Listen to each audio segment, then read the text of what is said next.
Reading of the day. From the letter to the Hebrews. Brothers and sisters, let brotherly love remain firm.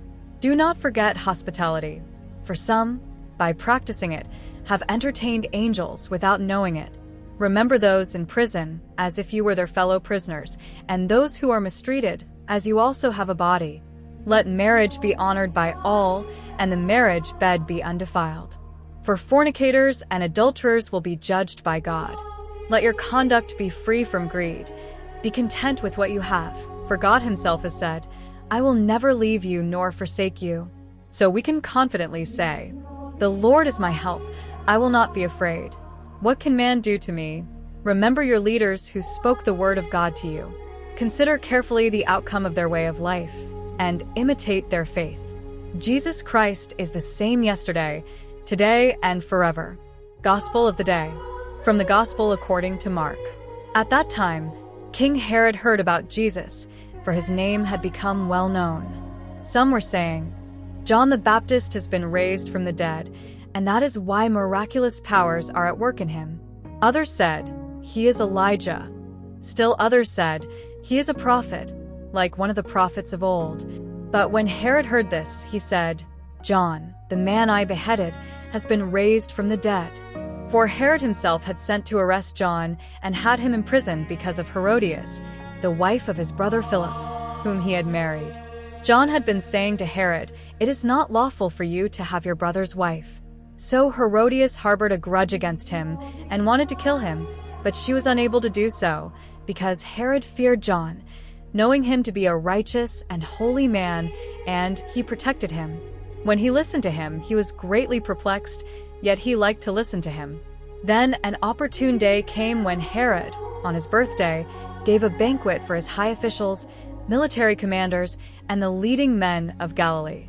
When the daughter of Herodias came in and danced, she pleased Herod and his guests. The king said to the girl, ask me for whatever you want, and I will give it to you. And he swore to her repeatedly, whatever you ask of me, I will give you, up to half my kingdom. She went out and said to her mother, what should I ask for? Her mother replied, the head of John the Baptist. Immediately, she hurried to the king with her request, I want you to give me right now the head of John the Baptist on a platter. The king was deeply distressed, but because of his oaths and his guests, he did not want to refuse her. So immediately, he sent an executioner with orders to bring John's head. The man went, beheaded John in the prison, and brought his head on a platter. He gave it to the girl, and she gave it to her mother. When John's disciples heard about it, they came, took his body, and laid it in a tomb. Words of the Holy Father. And so John's life ends under the authority of a mediocre, drunken, and corrupt king, because of the whim of a dancer and the vengeful hatred of an adulteress. This is how the greatest man, the greatest born of a woman, ends his life. I think of our martyrs, the martyrs of today, those men, women, and children who are persecuted, hated, driven from their homes, tortured, and massacred. And this is not something of the past. It happens today. Our martyrs end their lives under the corrupt authority of those who hate Jesus Christ. It will do us good to think about our martyrs. I, too, will come to an end. We all will, whether we like it or not. We are on the path toward the existential annihilation of life. And this, at least for me, leads me to pray that this annihilation may resemble Jesus Christ's as closely as possible, his self-emptying. Today we celebrate Saint Richard of Chichester, born in Wych, in the county of Worcester, around 1197, to a family of modest landowners. To support his family, he interrupted his studies and worked hard on the farm.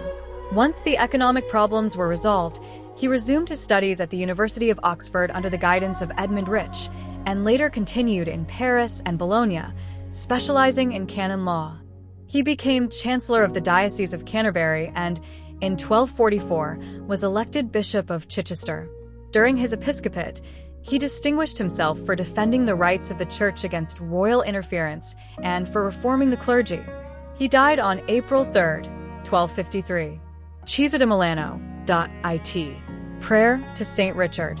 Saint Richard, humble son of the Church, young lover of Christ, attentive and available doctor, religious, joyful in self-offering. Today, I turn to you with confidence, with the simplicity and trust of your patience. I ask you to intercede for me and my loved ones.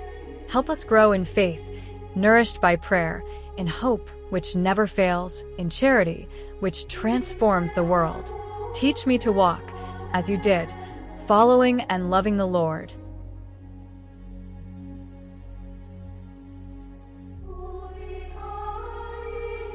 The Gospel and the Saint of the Day. If you wish to continue exploring spirituality and Christian history, don't forget to subscribe to the channel and turn on notifications so you don't miss the upcoming videos. May the peace and blessing of the Lord be with you always.